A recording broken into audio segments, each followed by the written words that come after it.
নক্ষত্র অর্থাৎ ২৭টি যে নক্ষত্র রয়েছে তার মধ্যে শতবিষা নক্ষত্রে রাহু প্রবেশ করবে। তাহলে এই যে একটা অবস্থান পরিবর্তন হলো, তার জন্য কি হতে পারে? ধরুন এই যে এখন আমাদের পৃথিবীর যে ধরনের গতি চলছে, এখন আমাদের কলকাতা এবং পশ্চিমবঙ্গে শীত শীত অনুভব হচ্ছে। আবার দেখবেন যখন আমাদের পৃথিবী গ্রহের অবস্থান পরিবর্তন হবে, তখন আবার কি আস্তে আস্তে বসন্ত আসবে, তারপরে গরম আসবে, বর্ষা আসবে, এভাবে পরিবর্তন হয়। তো এই পরিবর্তনশীল পৃথিবীতে রাহুর গতি পরিবর্তনের ফলে শতবিষা নক্ষত্রে গেলে কোন কোন জায়গায়, এক হচ্ছে পড়াশুনোর ক্ষেত্রে কি উন্নতি হবে, তার কারণ রাহু কি সত্যি পড়াশুনোর ক্ষতি করে বা এডুকেশনাল লাইফে বাধা নিয়ে আসে, প্রেমের ক্ষেত্রে বা নতুন করে সম্পর্ক তৈরি বা যেটাকে বলা হয় বিয়ে, বিবাহিত জীবন, এই ক্ষেত্রে, এবং আরেকটা হচ্ছে আর্থিক জায়গা। এই জায়গাটা কতটা চেঞ্জ হবে এটাই আজকে আমরা অনুষ্ঠানে জানবো দিদির থেকে। আমাদের সঙ্গে রয়েছেন প্রায় 40 বছরের উপর অভিজ্ঞতা সম্পন্ন প্রবীণ জ্যোতিষদের মধ্যে অন্যতম, আমার অত্যন্ত প্রিয় অনন্যাদি। স্বাগত জানাই আজকে অনুষ্ঠানে।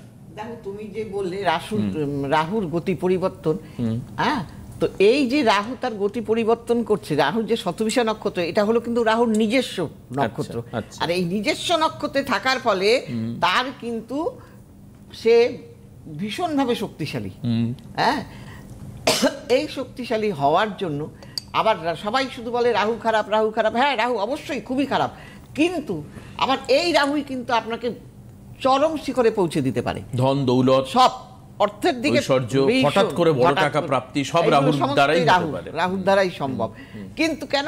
সেই রাহু যদি আপনার সবল হয় এবং উচ্চস্থ হয়, শুভ জায়গায় থাকে, তবেই আপনি পাবেন, এছাড়া কখনোই নয়। হ্যাঁ, তো সেই ক্ষেত্রে এই পরিবর্তনের ফলে তুলা রাশি, মিথুন রাশি, কুম্ভ রাশি এরা দারুণ জায়গায় পৌঁছবে। হ্যাঁ, সবচাইতে কুম্ভ রাশি, কারণ কুম্ভ রাশি তার নিজের জায়গা রাহুর, তো সেই ক্ষেত্রে সে কিন্তু ভালো ফল দেবে। তাইলে এদের মানে এই তিন রাশির যদি গ্রহ অনুকূলে থাকে তাহলে এখন চিন্তা করার কিছু নেই। এরা মানে এদের হঠাৎ করে বড় টাকা লটারি, বড় টাকা, শিক্ষা ক্ষেত্রে উন্নতি, পড়াশোনার ক্ষেত্রে উন্নতি, তারপরে তোমার ধরো বিদেশ যেতে চাইলে, তারপরে ধরো তুমি কর্মক্ষেত্রে উন্নতি, হ্যাঁ, ব্যবসা ক্ষেত্রে উন্নতি, মানে সর্বদিক থেকে, মানে বিভিন্ন দিক থেকে তারা পাবে, এখন পাবে পাবে আর পাবে। হ্যাঁ, কিন্তু তার জন্য গ্রহটা ভালো রাখতে হবে। তার ওই যে বললাম, মানে রাহুকে তোমার ফেভারে থাকতে হবে এবং তার